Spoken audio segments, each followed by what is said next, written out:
kesehatan dan dibuatlah rencana pengembangan sumber daya yang ada, jadi pelatihan atau pendidikan yang perlu untuk sesuai dengan pelayanan yang ada. Nah, ini yang dibuat oleh yang dipersyaratkan di tata kelola klinik kedua. Kemudian kebutuhan mempertimbangkan jumlah, jenis kompetensi sesuai dengan kebutuhan dan jenis pelayanan yang disediakan di klinik. Ya, misalnya Bapak dan Ibu memberikan pelayanan KIA atau lansia atau apalah terkait dengan itu, Bapak dan Ibu harus mempertimbangkan orang yang berkompetensi di situ. Misalnya siapa, kemudian sesuai dengan kebutuhan berapa jumlah tenaga yang disesuaikan dengan jenis pelayanan itu. Nah, ini yang perlu dipertimbangkan di sumber daya. Nah, ini maksud dan tujuan dari standar ini mengatakan bahwasanya jumlah dan kualifikasi tenaga klinik disesuaikan dengan hasil analisis beban kerja serta jenis pelayanan yang disediakan. Berarti dibuatlah analisis beban kerja.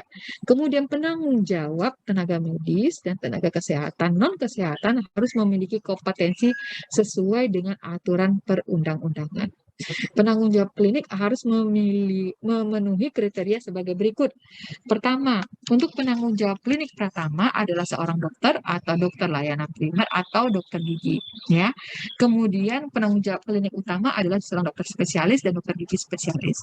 Untuk penanggung jawab klinik harus memiliki SIP, ya, surat izin praktek di klinik tersebut dan dapat merangkap sebagai beberapa pelayanan, biasanya hanya dua ya, kalau nggak salah saya ketetapannya. Kemudian penanggung jawab hanya dapat menjadi satu klinik aja dia. Jadi penanggung jawab satu klinik, nggak bisa. Misalnya sekarang penanggung jawab klinik ini, penanggung jawab itu nggak boleh. Jadi dia hanya satu penanggung jawab klinik saja. Nah, ini untuk tadi kita menyusun pola ketenagaan, kita menyusun analisis kebutuhan tenaganya seperti apa, kemudian dilakukan rekrutmen, bukti nanti rekrutmen itu dilakukan, misalnya bisa Bapak dan Ibu lakukan rekrutmen dengan web, atau ada melalui surat, atau apa terkait dengan rekrutmen, kemudian nanti Bapak dan Ibu dalam pelaksanaan kegiatannya, mereka juga nanti akan dilakukan monitoring evaluasi pelaksanaan kegiatan sesuai dengan uraian tugas yang telah ditetapkan.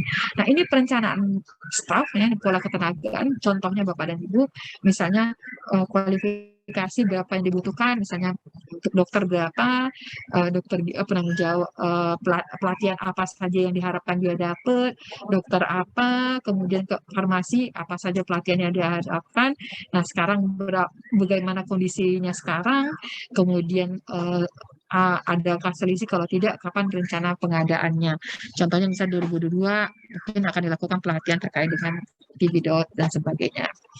Nah, ini sumber daya klinik ya, seperti yang disampaikan di Permenkes 9, ada sumber daya klinik, ada di tenaga klinik rawat jalan, itu terdiri dari tenaga medis, tenaga keperawatan, tenaga kesehatan lainnya, kemudian tenaga kesehatan sesuai dengan kebutuhan, kemudian ada tenaga rawat inap, terdiri dari tenaga medis, tenaga kefarmasian, dan tenaga keperawatan, tenaga gizi, tenaga analisis kesehatan, tenaga kesehatan lainnya, dan non-kesehatan sesuai dengan kebutuhan, dan jenis kualifikasi tenaganya ada kesehatan dan non-kesehatan. Ini sesuai dengan Permenkes 9 tahun 2018. Di sini di pasal 12-nya yang dijelaskan juga apa yang dimaksud dengan tenaga medis pada klinik pertama, kemudian tenaga medis di klinik utama, dan tenaga medis pada klinik utama memberikan pelayanan kedokteran gigi dan sedikit ini sesuai dengan Permenkes 9 tahun 2014. Ini untuk kefarmasian ya. Di bab 4-nya sumber daya kefarmasiannya ini sesuai dengan Permenkes 34 tahun 2021 tentang standar pelayanan akreditasi kefarmasian klinik, di mana di sana dijelaskan apa sumber daya kualifikasi dari SDM terkait dengan standar tenaga farmasi yang ada di klinik. Ya, kalau di Permenkes 9 itu disebutkan klinik Pratama itu boleh melakukan dapat memberikan pelayanan kefarmasian. Ya, jadi bahasanya dapat ya. Jika ada kefarmasian berarti dia harus menyediakan tenaga farmasi. Nah, itu di Permenkes 9 jelas sekali disebutkan seperti itu Bapak dan Ibu. Ini terkait dengan laboratorium klinik ya, Bapak dan Ibu bisa baca di Permenkes di pasal 14 apa saja laboratorium klinik Pratama, penanggung jawabnya itu sekurang-kurangnya adalah seorang dokter dengan sertifikasi pelatihan teknis dan manajemen laboratorium sekurang-kurangnya 3 bulan yang dilaksanakan oleh organisasi profesi patologi klinik. Nah, ini karakteristik atau standar seorang penanggung jawab laboratorium di klinik Pratama. Kalau tenaga teknisnya sekurang-kurangnya ada 2 orang tenaga administrasi dan tenaga administrasi dan sekurang-kurangnya 2 analisis kesehatan atau 1 orang tenaga administrasi. Jadi ada 2 orang di sini minimal tenaganya. Nah, di sumber daya manusia ini maksud dan tujuan lanjutannya adalah juga ada jenis dan jumlah tenaga pada klinik Pratama disesuaikan dengan aturan perundang-undangan berlaku. Seluruh sumber daya klinik memiliki file kepegawaian yang paling sedikit terdiri dari, jadi ada file kepegawaian yang dibuat, yang dikumpulkan baik itu ada apa namanya? Kalau misalnya ada TU ya, ada tata usahanya atau yang dimana nanti mengumpulkan seperti kualifikasi file-file kepegawaian yang terdiri dari kualifikasi pendidikan misalnya ijazah, kemudian bukti pelatihan, sertifikat, STR, SIP, tugas ya, penilaian. Halo? Halo Bu? Ya, terdengar Bu. Oke, baik. Kemudian yang tadi saya sampaikan berisi minimal dari 7 poin yang kita sebutkan. Ini contoh-contoh ya, file-file yang ada di file kepegawaian, ada SIP, STR, ada uraian tugasnya tadi yang dibuat dari masing-masing orang, kemudian ada penilaian kinerjanya, ada sertifikat-sertifikat pelatihannya. Ini contoh-contohnya yang dapat Bapak dan Ibu nanti buat, kumpulkan, dan dijadikan 1 orang untuk 1 file kepegawaian. Oke, di TKK 2 ini ada 3 elemen penilaian yang tadi saya sampaikan. Yang pertama tadi ada pemenuhan kebutuhan dan ketersediaan tenaga yang dilakukan sesuai dengan jumlah dan jenis kebutuhan layanan yang mengacu pada peraturan perundangan yang ditetapkan tadi. Ya, ada beberapa Permenkes yang sudah saya sebutkan tadi. Kemudian tadi elemen kedua ada tersedia file kepegawaian yang diperbaharui secara berkala, ya. Makanya saya juga sering menyampaikan ke klinik gitu. Misalnya untuk file kepegawaian di tata usahanya atau di bagian personalianya dikumpulkanlah dibikin rekapan misalnya mana nih yang dari jumlah pegawainya yang tenaga kesehatannya STR-nya mau habis, SIP-nya mau habis, sehingga itu bisa melihat untuk diperbarui secara berkala. Jadi jangan file kepegawaiannya yang pakai zaman dahulu kala. Nah, ini yang diperhatikan. Kemudian di elemen penilaian ketiga adalah kinerja sumber daya itu dievaluasi secara berkala. Jadi ada evaluasi dari masing-masing sesuai dengan uraian tugas yang tanggung jawab yang sudah diberikan. Dibikin checklistnya mana saja yang sudah dipenuhi atau belum dipenuhi sehingga bisa dievaluasi apakah kinerja seorang pegawai yang ada di klinik tersebut sudah sesuai dengan yang telah ditetapkan. Nah, ini contoh dokumen perencanaan staf ya Bapak dan Ibu ya, nanti bisa dibikin ya. Tadi saya sudah sampaikan contoh pola ketenagaan yang dibutuhkan, rencana pengembangannya seperti apa, misalnya dokternya, syarat kompetensinya apa, kemudian apa saja yang dia butuhkan, kemudian rencana pengembangan kompetensi, misalnya 2022, rencana akan ikut pelatihan TB.DOT atau keselamatan pasien atau apa-apa. Nah, ini juga dibuatkan di sana. Dan ini contoh penilaian kinerja ya Bapak dan Ibu ya, berapa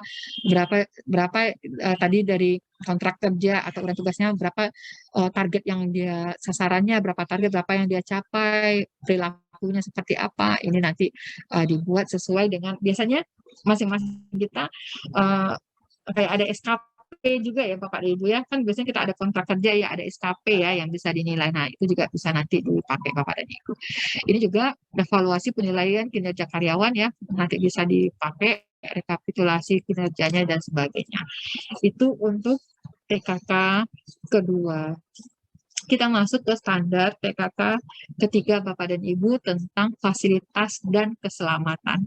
Ini Bapak dan Ibu bisa mengacu di Permenkes 52 ya tentang kesehatan dan keselamatan di fasilitas pelayanan kesehatan. Nah, di sini klinik harus menyediakan fasilitas yang aman, yang berfungsi dan suportif bagi pasien, keluarga, staf dan pengunjung. Ya, klinik juga harus menyediakan peralatan kesehatan sesuai dengan peraturan perundang-undangan. Nah, kita lihat Bapak dan Ibu, di sini di manajemen fasilitas ini nanti akan ada daftar inventaris dari masing-masing peralatan atau sarana-prasarana yang dimiliki oleh klinik ya. Kemudian dalam pelaksanaannya dibuatlah jadwal untuk pemeliharaan, uji coba, pemeriksaan dan kalibrasi. Nah, ini nanti Bapak dan Ibu bisa membuat panduan untuk pemeliharaannya seperti apa, alat-alat yang ada di pelayanan kesehatan Bapak dan Ibu. Yang dimana kita harapkan alat ini aman dan bisa digunakan. Jadi misalnya ketika contohnya aja nih untuk peralatan, misalnya kalau kayak nebulizer, misalnya ada pasien sesak karena pasien asma mau dipakai nebu, ternyata karena tidak dipelihara pasiennya lagi sesak, akhirnya tidak selamat dan tidak aman bagi pasien. Nah, inilah kenapa manajemen fasilitas pelayanan ini sangat penting sekali kita lihat untuk peningkatan mutu pelayanan yang ada di klinik kita. Nah, ini tadi saya sudah sampaikan di awal terkait dengan peraturan Menteri Kesehatan tentang standar pelayanan kefarmasian, juga ada sarana-prasarana yang ada di di laboratorium ya, di kefarmasian dan sebagainya juga ada di sini. Nah, ini maksud dan tujuan dari tata kelola klinik yang ketiga ini terkait dengan fasilitas dan keselamatan adalah dalam upaya peningkatan keselamatan dan keamanan di fasilitas, maka klinik menyusun manajemen risiko fasilitas yang mencakup pertama, keselamatan dan keamanan, yang kedua terkait dengan bahan berbahaya dan beracun atau B3 serta limbah B3, kemudian penanggulangan bencana, kemudian sistem proteksi kebakaran, peralatan medis, sistem utilisasi yaitu utilisasi listrik, air, gas medis serta sarana sanitasi, kemudian yang terakhir adalah sampah domestik dan limbah. Nah, kita lihat Bapak dan Ibu, elemen penilaiannya itu tadi saya sampaikan ada 11 elemen penilaian. Yang pertama yaitu tersedianya bukti perizinan sesuai dengan ketentuan perundang-undangan yang berlaku. Jadi dilihat lagi nih, tadi udah diingatkan oleh Bu Sri, gimana ini udah belum, udah dilihat lagi itu dipastikan kembali. Kemudian ditetapkan petugas yang bertanggung jawab dalam tata kelola fasilitas keamanan. Jadi ada orang yang mengerjakan, yang bertanggung jawab untuk memastikan bahwasannya tata kelola fasilitas dan keamanan ini benar-benar terlaksana di klinik. Kemudian ada program yang tadi meliputi A sampai dengan G ini, ya Bapak dan Ibu. Kemudian tersedia daftar inventaris ya dan bukti pemeliharaan sarana prasarana yang ada di klinik. Yang kelima, tersedianya bukti pelaksanaan pengamanan, pengawasan, akses keluar masuk dari fasilitas pelayanan kesehatan. Ya, oh ya, nanti saya ingatkan di sini. Nanti di elemen penilaian itu nanti ada kode-kode D, R, W, S ya. D ini dokumen, R ini regulasi, observasi, kalau O, W itu wawancara ya. Nah, itu nanti ketika surveyornya datang, misalnya gini, ada bukti perizinan sesuai ketentuan perundang-undangan yang berlaku, berarti ini surat perizinan ya, berarti yang dilihat D dokumennya. Kalau R ini adalah regulasi, ditetapkan petugas, berarti ini ada SK penetapan petugas, itu adalah regulasinya ya, Bapak dan Ibu, seperti itu nanti menyiapkannya. Ya, Bapak dan Ibu bisa melihat apa sih yang dibutuhkan di sini. Nah, kalau O ini kan observasi, nanti kan ada daftar inventaris. Dia akan lihat nih dokumen inventarisnya seperti apa. Nanti dia akan observasi apakah benar dicocokkan nih dengan apakah benar nih pemeliharaan sarananya itu sudah diinventaris sesuai dengan jumlah dari peralatan yang ada. Dia akan observasi. Nah, nanti juga akan ada wawancara, akan ada dan sebagainya. Nah, ini yang dilakukan oleh surveyor nanti ketika melihat pelaksanaan kegiatan yang ada di tempat Bapak dan Ibu. Nah, kita lanjut. Yang kelima, tersedia bukti pelaksanaan pengamanan, pengawasan akses keluar tadi ya, sudah saya sampaikan. Yang keenam, tersedia bukti pengelolaan bahan berbahaya dan beracun B3 serta limbahnya sesuai dengan peraturan perundang-undangan. Tadi sudah saya sampaikan ada berdasarkan LH ya, peraturan Kementerian Lingkungan Hidup ya, Bapak dan Ibu, itu dasarnya pelaksanaannya. Kemudian yang ketujuh, tersedia bukti pengelolaan sampah domestik ya, serta pengelolaan air limbah sesuai dengan peraturan perundang-undangan. Yang kedelapan, tersedianya alat pemadam api ringan dan bukti pemeliharaannya ya. Kemudian tersedianya alur evakuasi ya, penandaan alur evakuasi yang jelas, dan tersedianya bukti larangan merokok. Di sini larangan merokok yang dimaksud tidak dalam rangka merokok dapat mengancam kesehatan ya Bapak dan Ibu, tetapi dalam rangka ketika ada orang yang merokok di fasilitas pelayanan kesehatan itu tentu berakibat berbahaya terkait misalnya puntung rokok yang sembarangan dibuang, api dan sebagainya. Itulah bahayanya terkait dengan di sini. Makanya keamanan dan keselamatan juga terkait dengan bukti larangan merokok. Jadi untuk keselamatan ya dan keamanan keselamatan sebenarnya. Kemudian tersedianya daftar inventaris bukti pemeliharaan dan bukti kalibrasi dari peralatan medis yang terbukti dari untuk izin Bapeten ya untuk memiliki layanan radiologi ya kalau ada ya. Ini kita lihat EP1, tersedianya bukti perizinan sesuai dengan peraturan perundang-undangan setiap yang ada izin di sana, baik itu izin operasional, izin IPAL, izin TPS, untuk MOU limbah padat, izin transporter, izin lift, sertifikat dan lain-lainnya. Kalau ada ya. Kemudian ditetapkan petugas, ini SK ya, SK penanggung jawab terkait dengan orang yang bertanggung jawab untuk manajemen fasilitas keselamatan yang ada di klinik. Kemudian selanjutnya ada program manajemen fasilitas yang meliputi A sampai G. Dibuatlah apa saja programnya dan bagaimana nanti bukti pelaksanaannya seperti apa ya yang akan ditetapkan di klinik. Kemudian yang selanjutnya ada tersedianya daftar inventaris dan bukti pemeliharaan sarana prasarana. Ada daftarnya seperti ini ya. Ini di gedung misalnya di GD ada apa saja yang ada di sini, inventarisnya, di alat medisnya apa aja, AC dan sebagainya apa aja. Yang kelima, tersedianya bukti pelaksanaan pengamanan dan pengawasan akses keluar masuk pasien kes. Nah, inilah bagaimana untuk keamanan penguncian, tersedianya security, tersedianya misalnya adanya CCTV ya dan sebagainya untuk ini, sehingga nanti tidak ada terjadi seperti penculikan bayi atau anak atau pencurian motor yang ada di parkiran. Nah, ini juga bagaimana izin-izin dari sarana prasarana ini. Nah, yang keenam, tersedianya bukti pengelolaan bahan berbahaya beracun atau B3 serta limbah B3 sesuai dengan peraturan perundang-undangan. Tadi yang saya sampaikan bahwasanya ada pengelolaan limbah medis yang tadi disampaikan untuk di Permenkes 18 tentang 2020 tentang pengelolaan limbah medis di fasilitas pelayanan kesehatan. Nah, ini misalnya ada perjanjian kerjasama untuk pengambilan limbah medis dan sebagai pengelolaan limbah bahan beracun dan sebagainya. Ini yang perlu diperhatikan, dan pelabelan ya, pelabelan di setiap limbah B3 yang ada seperti apa. Kemudian domestik ya, pengelolaan air limbah sesuai dengan peraturan undangan tadi yang saya sampaikan di PPI. Kalau limbah infeksius ya, masuk ke IPAL dan sebagainya, kemudian pengelolaan sampah domestik dan sebagainya seperti apa ya. Kemudian tersedianya alat pemadam api ringan dan bukti pemeliharaan alat api ringan.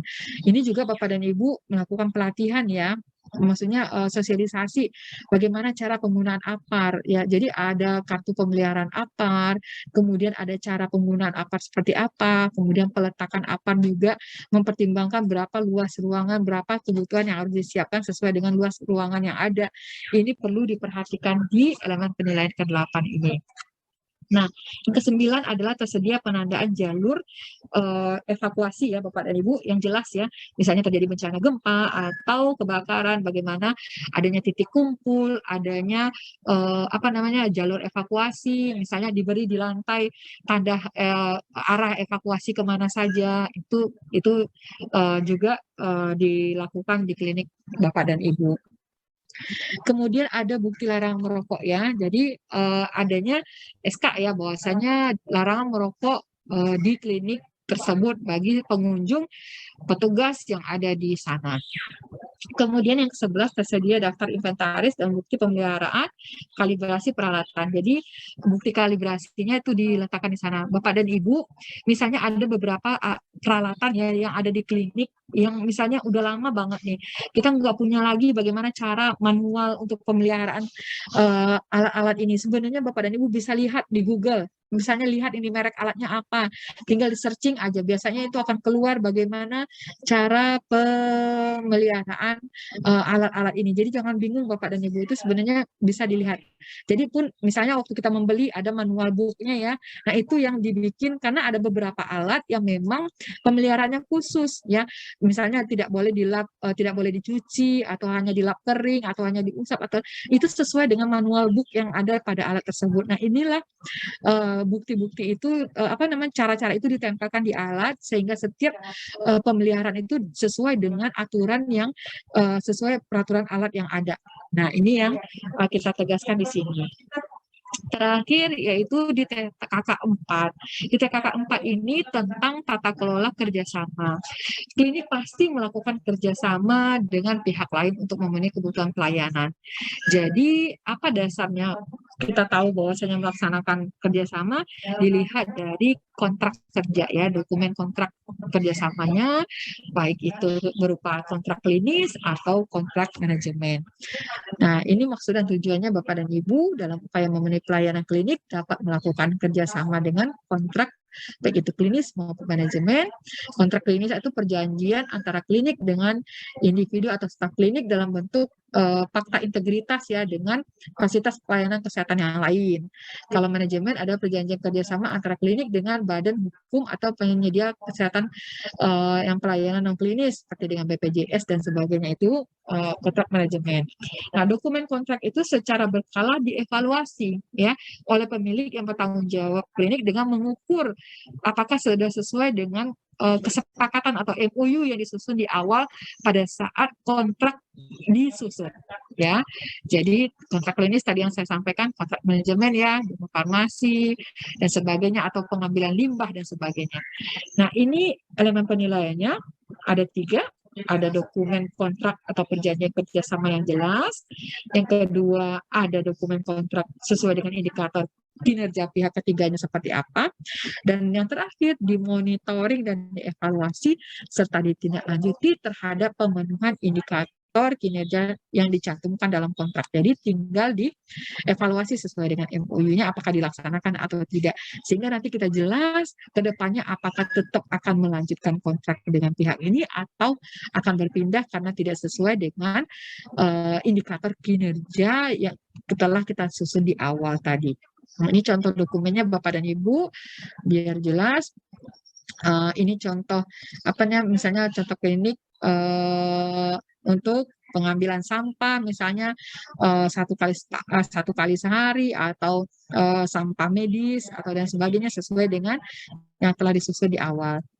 Nah, ini bukti monitoring, misalnya hasil penilaian kinerja tahunan staf klinis, kemudian hasil evaluasi indikator dari tadi yang misalnya kontrak-kontrak yang telah diberikan. Dan ini dibuatlah form monitoringnya seperti yang contohnya di sini, dilihat hasil penilaiannya, dianalisis, rekomendasikan, dan tidak lanjutnya seperti apa.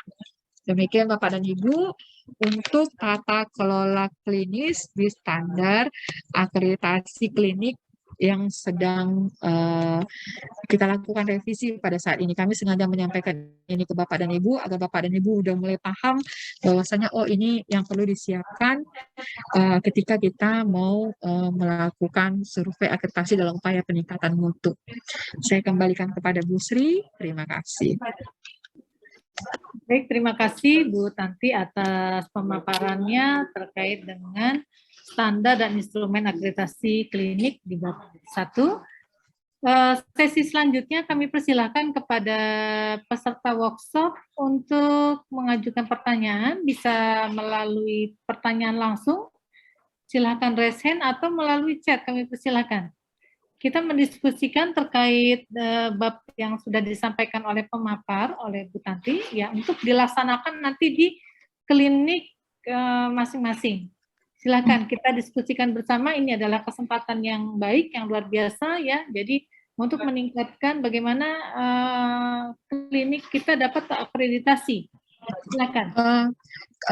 Boleh tanya Bu Sri, yang hadir di sini klinik pratamanya ada yang rawat inap atau klinik bersalin? Kalau pada sebagian besar umum ada rawat jalan saja. Oh, rawat jalan. Tapi ada yang Ya. bersalin? Ada. Oh, ada. Baik. Baik, itu akan lebih banyak ya. Kalau makin banyak pelayanannya, makin banyak Bapak dan Ibu menyiapkan, maksudnya ada beberapa memang menjadi hal yang penting ya diperhatikan di sini ketika memang misalnya hanya klinik rawat jalan aja, berarti hanya sedikit ya, misalnya terkait dengan standar-standar apa, maksud saya SOP-nya, kemudian ini. Tapi kalau sudah ada penambahan pelayanan, tentu bertambah juga standarnya di dalam situ, gitu maksud saya, Bu. Tapi klinik tersebut juga karena dia ada empat dokter pelayanan dasar, ya. Jadi itu akan kami alihkan sesuai dengan dari CEO yang dikeluarkan oleh Pemda setempat, bahwa itu di rumah sakit tingkat 4. Nah itu akan bergeser. Gitu. Serang bergeser ya. Bergeser, yang lain-lainnya masih klinik rawat jalan. Jadi nggak nanggung ya Bu. Ya. Baik. Kan dari peserta workshop, jika ada yang ditanyakan? Mudah-mudahan dengan begini, kalau nggak ada yang nanya, berarti oh ini di klinik saya udah ada nih, gampang, udah ada semua gitu. Harapannya seperti itu ya. Amin. Misalnya kayak kebutuhan tenaga, kita kan juga udah punya ya Bu ya, perhitungan. Biasanya ada aplikasinya ya Bu ya, berapa jumlah kebutuhan tenaga yang ada. Ada nggak sih kalau di AU? Ada ya Bu? Ada. Kebutuhan iya. Ini juga kita dalam rangka menempatkan dokter-dokter di FKTP yang memang kondisi FKTP TNI itu agak lebih terpelosok ya, artinya memang karena lokasinya bukan berdasarkan wilayah, tetapi karena penggelaran pasukan dan alutsista, jadi itu yang banyak di daerah perbatasan, di daerah terpencil gitu. Nah. Kalau untuk sarana prasarananya gimana Bu? Sarana prasarananya ada sebagian juga di kesehatan dari pusat, artinya dari TNI AU ya, bisa dari TNI AU, bisa dari Kemhan, gitu. Jadi ada juga. Mereka diminta untuk mengajukan sarana prasarana alkes apa saja yang dibutuhkan. Gitu. Oke, siap. Oke, ada lagi Bapak dan Ibu? Kayaknya sepi aja. Ya tadi ada dua kemungkinan. Sangat mengerti sekali atau makin bingung gitu. Ini apa coba? Mudah-mudahan enggak ya. Kalau di tata kelola klinik ini lebih kepada general ya, lebih umum ya. Lebih bagaimana manajemen kliniknya bisa dijalankan. Jadi mulai dari sumber daya manusianya, pasti semua punya visi misi ya Bu ya. Punya visi misi, punya tata nilai yang ada. Ada nggak sih klinik di sini yang nggak punya visi misi Bu? Nggak ada kali ya. Nah, itu maksud saya. Jadi itu lebih kemudian ke pengelolaan sumber dayanya, kemudian untuk pengelolaan sarana prasarana limbahnya seperti apa. Semuanya untuk limbah udah MOU ya. Limbah ini kan syarat utamanya mungkin harus punya IPAL ya. Nah, itu masih ada beberapa. Iya. Itu untuk limbah cair. Nah itu masih tidak semua FKTP kita tidak mempunyai limbah itu. Mungkin bagaimana solusinya dari Bu Tanti kira-kira? Oke, yang penting jadi gini, dalam mencapai upaya perbaikan mutu itu ada proses perbaikan yang kita harapkan di sini. Sekarang Bapak dan Ibu sudah paham banget nih, bahwasanya untuk limbah cair harusnya kita sudah mempunyai IPAL untuk pengelolaannya. Nah, udah ada usulan.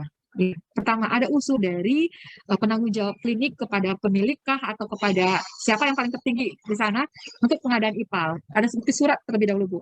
Jadi ketika udah menyadari bahwasanya harus ada IPAL dan udah ada usulan, itu sudah nilainya sudah 10, Bu. Tapi memang harusnya itu ditindaklanjuti, ya Bu ya.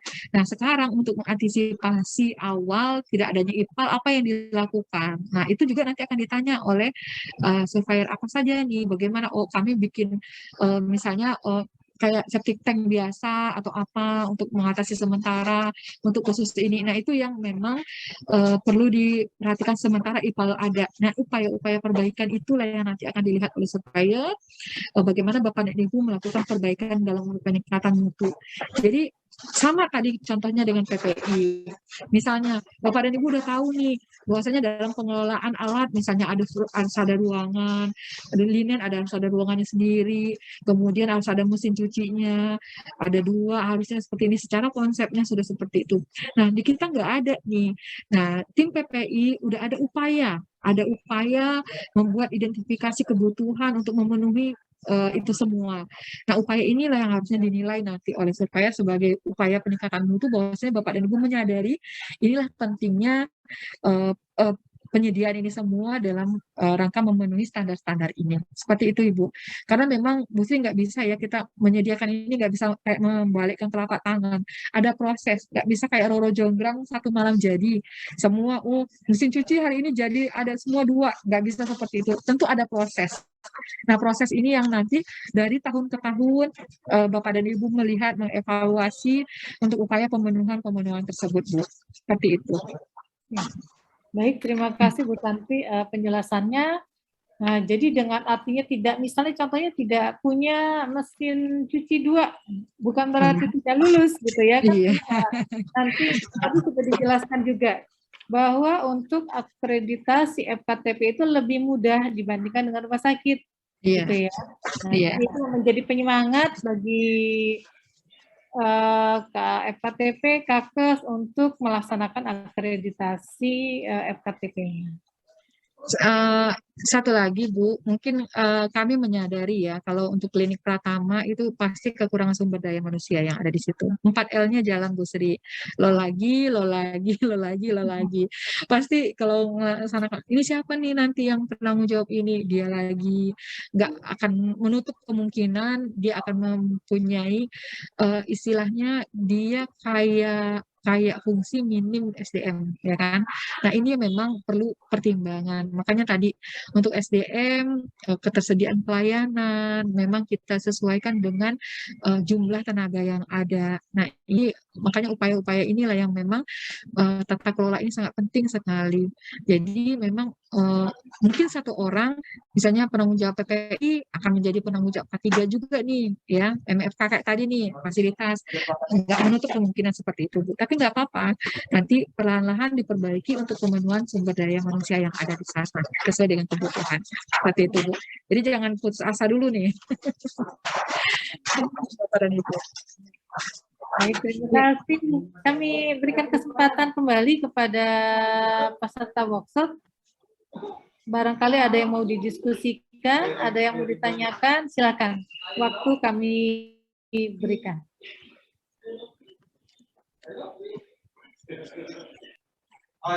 Sepertinya udah lapar ya, Bu. Atau ngantuk. Puasa ya. Di Indonesia Timur enggak lah. Oh iya, benar. Mudah-mudahan ya. Boleh deh nanti kalau ada yang pengen ditanyakan boleh ke kami bertiga, Bapak dan Ibu sambil jalan. Karena pasti dalam ketika misalnya kayak bikin dokumennya, benar nggak sih kayak gini atau bikin apa? Kami bersedia Bapak dan Ibu menampung pertanyaan Bapak dan Ibu di luar forum ini. Karena itu juga menjadi tanggung jawab kami kan untuk membantu Bapak dan Ibu agar eh, bisa meningkatkan mutu pelayanan yang ada di klinik. Itu Bu Sri. Nomor Ya. telepon saya udah ada sama Bu Sri. Baik, nanti kami sampaikan kepada KFKTP barangkali ada yang mau didiskusikan, boleh ya Bu Tanti Boleh, ya. silakan monggo Bu.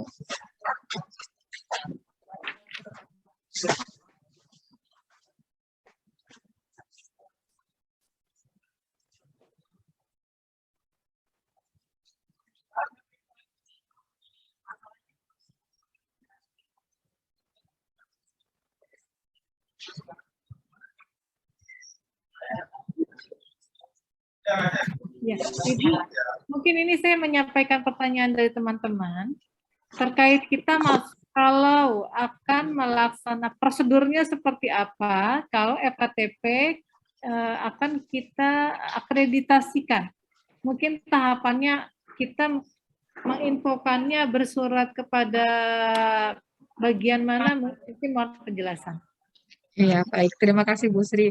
Nah, harusnya ini tadi ditanyain ke Bu Dewi nih yang bawa kebijakan. Lupa. Ini semua ini kami masih pembahasan Bu Sri. Jadi ada beberapa memang transformasi perubahan untuk pelaksanaan survei akreditasi ini. Kalau dulu memang kita punya komisi ya Bu ya, punya komisi. Nah, sekarang ini ada arahan pimpinan juga. Nggak tahu nih ke depannya seperti apa. Ini kami lagi ada pembahasan yang memang nanti ketika survei ini akan dijalankan, pasti kami akan infokan bagaimana mekanisme untuk pengusulan surveinya, apakah lewat kementerian, atau ada lembaga, atau ada apa. Nah itu, karena ini memang sampai saat ini kita lagi pembahasan juga Bu Sri, terkait bagaimana mekanisme untuk pengusulan survei. Jadi pasti nanti akan kami infokan selanjutnya seperti apa kepada Bapak dan Ibu. Yang penting sekarang ini adalah siapkan dulu saja sesuai dengan apa yang kita sampaikan dalam 2 hari ini. Bapak dan Ibu nanti bisa melakukan self assessment. Apa benar nih saya udah memenuhi standar nih, udah 80% kah, udah sampai bahkan udah lebih dari 80% sehingga nilai paripurna udah di tangan Bu. Seperti itu Bu Sri. Mohon maaf karena memang ini belum ada kebijakan dari pimpinan kami. Baik, terima kasih Bu Tanti. Oke, Bu. Ya, mungkin ada yang ditanyakan lagi teman-teman semua ke KFKTP, ke AKES. Silakan kami berikan waktu untuk berdiskusi. Mungkin pengalaman dari Garuda. Nah, ini Garuda sudah terakreditasi paripurna ya yang berada di Malang. Nah, ini juga akan proses untuk reakreditasi. Nah, mungkin akreditasinya kan sudah dijelaskan oleh Bu Tanti ya. Kita masih menunggu untuk proses akreditasinya kembali. Pengalaman bisa disampaikan dari Garuda. Berarti Garuda ini reakreditasinya 2023 atau 2022, Bu? Mungkin biar lebih tepat dari Garuda, silakan untuk memberikan penjelasan dari Garuda. Curhat ke kita-kita. Jadi penyemangat soalnya. Klinik Garuda monitor.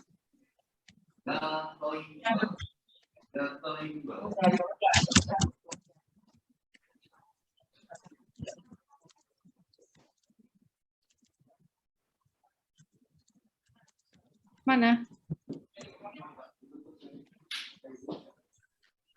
Mohon izin Ibu, kami dari Klinik Garuda. Selamat siang. Ya, selamat siang, silakan. Pengalaman dari kami Klinik Garuda yang sudah melaksanakan akreditasi, memang sangat banyak yang dibutuhkan untuk melengkapi data personel, dari perlengkapan fasilitas. Jadi semuanya memang perlu disiapkan mulai awal. Untuk personel juga kebanyakan, mohon izin Ibu, sesuai yang dikatakan Ibu tadi, memang personel itu keterbatasan personel sendiri. Jadi lo lagi. Jadi satu personel bisa memegang kok dia macam-macam, disitulah unik. Tapi kalau kita kompak, kita sama-sama, yuk kita bisa, kita semangat, insya Allah kita pasti bisa. Jadi mohon izin untuk Faskes lainnya, SKTP lainnya, lebih semangat.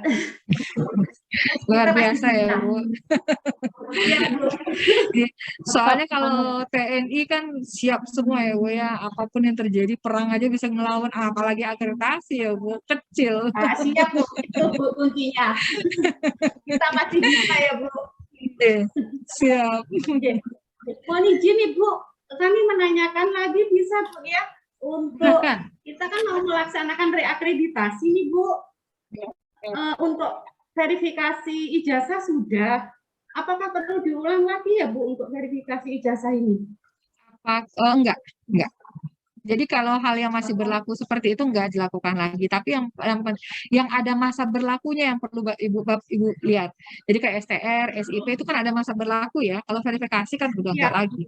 Kan personil orangnya kan enggak ganti kan Bu, masih yang lama kan? Ada Maksudnya, yang baru juga Bu. Kalau yang baru, lama masih tetap. Ya, kalau yang baru Ibu waktu Ibu disurvei kemarin udah Ibu verifikasi atau belum? Kalau yang baru Ibu lakukan verifikasi, tapi kalau masih pegawainya yang lama nggak perlu lagi. Gitu. Siap Ibu. Terima kasih. Ya Bu. Ingat kalau yang reakreditasi, halo? Kayak sinyal. Okay. Kalau yang reakreditasi, Bapak Ibu harus memperhatikan peningkatan mutunya. Mempertahankan itu lebih susah daripada mendapatkan dari awal. Itu yang kata kuncinya yang paling penting. Iya. Jadi upaya-upaya itu harusnya mungkin kalau meningkat kan udah mentok nih paripurna, tetapi setidaknya bisa mempertahankan. Itu yang kita harapkan. Jadi ingat, lihat kemarin walaupun paripurna ada beberapa rekomendasi yang diberikan surveyor, benar ya Bu ya? Nah dari rekomendasi itu dilakukan perbaikan strategi apa yang dilakukan sehingga memang kedepannya bisa lebih sempurna lagi gitu Bu. Yang tadinya nilainya 80 bisa jadi 100 mungkin Bu, seperti itu. Ya Bu? Siap Ibu, terima kasih. Iya, sama-sama. Ya, baik, terima kasih. Tetap semangat Klinik Garuda Malang. Dan bisa jadi percontohan juga itu Bu Sri berarti. Ya, itu yang menjadi contoh, nanti menjadi personil untuk bimbingannya juga dari sana. Ya, gimana? Klinik Garuda? Ada yang mau disampaikan lagi?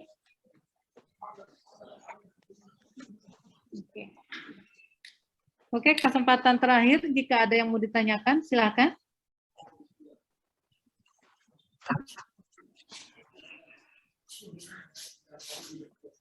Sebenarnya Bu, dari klinik-klinik yang sudah kami lakukan peninjauan ke daerah, itu banyak sebenarnya yang sudah memenuhi syarat, nah cuma belum mengajukan saja gitu. Jadi pertama itu makanya yang menjadi target adalah SKTP yang berada di Lanut tipe A dengan yang di bawah Laknis, karena kami optimis itu bisa gitu. Dan sudah kita survei langsung ke kliniknya dan itu memang sudah memenuhi syarat gitu. Oke. Gini Bu Sri, saya ingatkan kembali Bapak dan Ibu, dalam menyiapkan akreditasi ketika Bapak dan Ibu mau disurvei akreditasi, ada banyak dokumen yang disiapkan, benar ya? Baik dokumen regulasi, kemudian kayak standar prosedur operasional, yang sering, ini pengalaman kalau saya lagi survei nih Bu, yang sering kita temukan itu adalah antara yang dibuat di klinik itu tidak sama dengan penerapan yang ada di sana. Itu yang paling sering, itu kelemahannya. Itu yang kelemahan, mudah-mudahan di AU nggak ada. Kalau di puskesmas itu banyak banget kelemahan seperti itu. Jadi kita misalnya contoh bikin SOP terkait misalnya pencatatan pelaporan contohnya misalnya yang ada, atau SOP tentang pengelolaan linen misalnya kalau untuk PPI. Nah, udah dibikin SOP-nya seperti itu, ketika diwawancara atau diobservasi oleh surveyor nggak sesuai dengan SOP atau kerangka acuan atau apalah yang dibuat oleh fasilitas pelayanan, itu yang paling sering terjadi Bu Sri. Nah, mudah-mudahan ini tidak terjadi. Mudah-mudahan di klinik Garuda kemarin benar seperti itu. Karena tadi surveyor itu akan menjembrengkan bagaimana dokumennya, bagaimana pelaksanaan kegiatannya, dia akan wawancara, akan observasi. Itu yang Bapak dan Ibu harus perhatikan banget. Jadi memang kalau akreditasi itu nggak bisa dibikin-bikin Bu dalam satu hari. Benar-benar melihat pelaksanaannya itu benar-benar sesuai dengan apa yang telah disusun. Saya rasa AU pasti akan lebih baik lah terkait dengan ini. Nggak terjadi di sini seperti itu. Itu Bu, pengalamannya. Ya baik, ini tadi apa yang telah disampaikan Ibu Tanti juga menjadi catatan kita semua agar apa yang kita tulis itu dapat diaplikasikan dan sudah dilaksanakan di dalam kegiatan pemberian pelayanan kesehatan di FKTP secara nyata real di lapangannya. Mungkin itu ya. Oke, baik Bu Tanti, mungkin karena sudah tidak ada pertanyaan, kita cukupkan untuk pertemuan pada hari ini, kemudian sudah hampir 2:30. Nah, ini di Indonesia bagian Barat sudah 4:30 ya. 5 ya. Oke, baik. Baik, terima kasih atas penyampaian materinya Bu Tanti yang sangat bermanfaat untuk kita semua. Dan kami ucapkan juga terima kasih kepada KFKTP di seluruh jajaran TNI Angkatan Udara. Pada kesempatan hari ini kita cukupkan dan kita akan ketemu lagi besok di Zoom dengan link yang sudah kami share ke grup FKTP. Kita akan bertemu lagi besok di jam 9. Mungkin demikian. Terima kasih kepada Bu Tanti atas paparan dan diskusinya. Ya baik, terima kasih banyak Bu Sri, Bapak dan Ibu semua. Mohon maaf kalau saya ada salah-salah penyampaian, salah-salah bercanda atau tidak pada tempatnya ya Bu. Mohon maaf, mudah-mudahan apa yang saya sampaikan berdua saya dengan hari ini menjadi manfaat bagi Bapak dan sampai ketemu lagi nanti. Mudah-mudahan kita bisa bersilaturahmi lagi ya ke depan untuk makin lebih baik lagi. Saya pamit. Mohon maaf. Assalamualaikum warahmatullahi wabarakatuh. Waalaikumsalam warahmatullahi wabarakatuh. Demikianlah acara workshop hari pertama. Telah selesai kita lakukan. Sampai ketemu lagi untuk hari kedua besok. Besok masih ada materi yang akan disampaikan oleh Dr. Dewi Irawati dan Dr. Triwahyu Kusumawati. Jadi saya harapkan sebelum jam 9 sudah masuk ke Zoom sesuai dengan link yang sudah kami berikan. Dan nanti ada sedikit refleksi pada besok, ya, jadi akan sedikit siapa yang akan memaparkan materi-materi apa saja yang sudah dijelaskan pada hari ini. Jadi mungkin besok siapa saja silakan secara sukarela untuk refleksi terhadap materi yang telah disampaikan pada hari ini. Demikian, terima kasih atas perhatiannya. Mohon maaf jika ada kesalahan di dalam pelaksanaan workshop hari pertama ini. Akhirul kata saya mengucapkan terima kasih. Wabillahi taufiq wal hidayah. Wassalamualaikum warahmatullahi wabarakatuh. Salam sehat. Waalaikumsalam warahmatullahi wabarakatuh. Waalaikumsalam warahmatullahi wabarakatuh. Waalaikumsalam.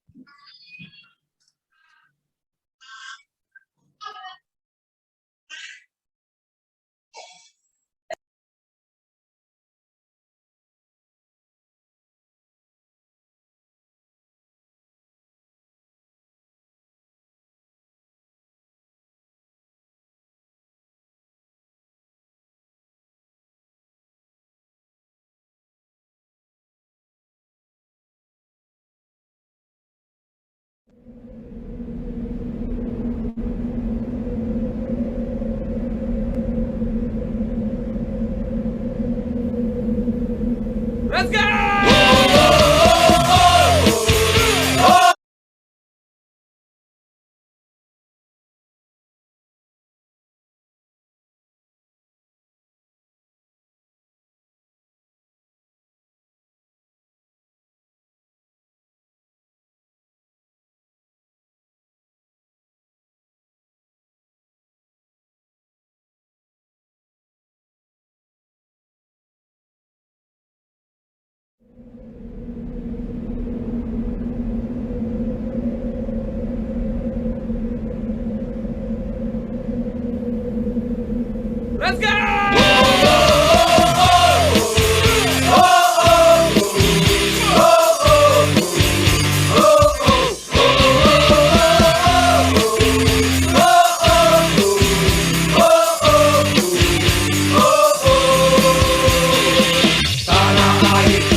Baik, saya end semuanya ya. Assalamualaikum, selamat sore.